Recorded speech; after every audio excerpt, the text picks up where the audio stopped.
he was in Bethany, reclining at the table in the home of Simon the leper, a woman came with an alabaster jar of very expensive perfume made of pure nard. She broke the jar and poured the perfume on his head. Some of those present were saying indignantly to one another, "Why this waste of perfume? It could have been sold for more than a year's wages and the money given to the poor." And they rebuked her harshly. "Leave her alone," said Jesus. "Why are you bothering her? She has done a beautiful thing to me. The poor you will always have with you, and you can help them any time you want. But you will not always have me. She did what she could.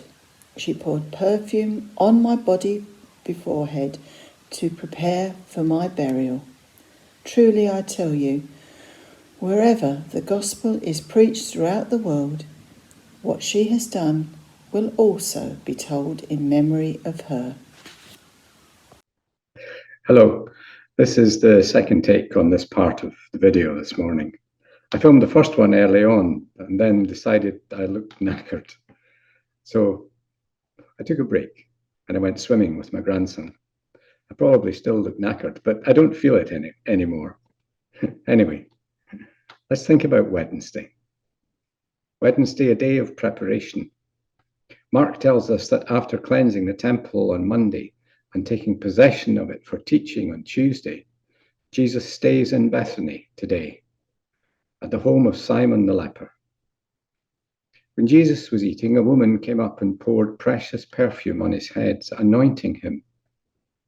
Do we gloss over this woman's act as we get lost in the rest of the story, in which Judas finally decides to betray Jesus, meeting with the chief priests and arranging when they could arrest him?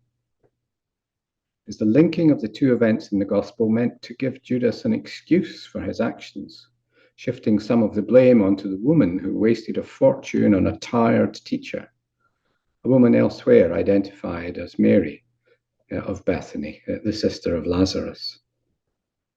Let's not get distracted. By anointing Jesus' head, Mary shows that she knows what's going to happen, that she has a deeper understanding of forthcoming events than many of the men in the room, and it wasn't only Judas who told her off. Today, Wednesday, was a day of rest for Jesus, a time of preparation for what he and the women around him knew was to come. You do remember the song, "You can't hurry love, you just have to wait."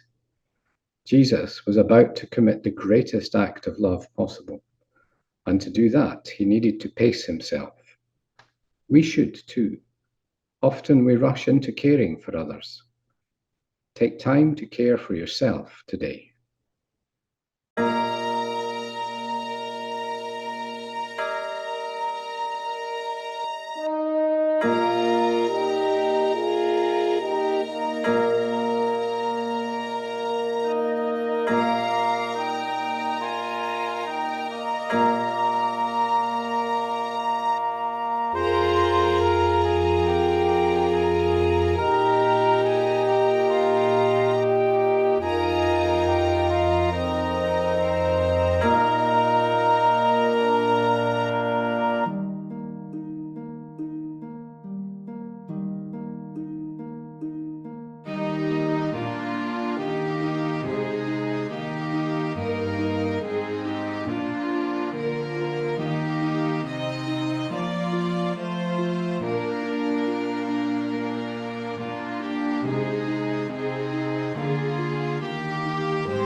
to the hills will lift mine eyes, from whence doth come mine aid. My safety cometh from the Lord, who heaven and earth hath made.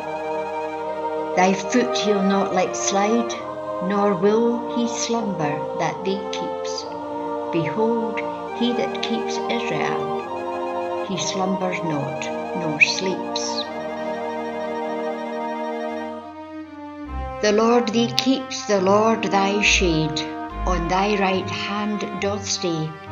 The moon by night thee shall not smite, nor yet the sun by day. The Lord shall keep thy soul, he shall preserve thee from all ill.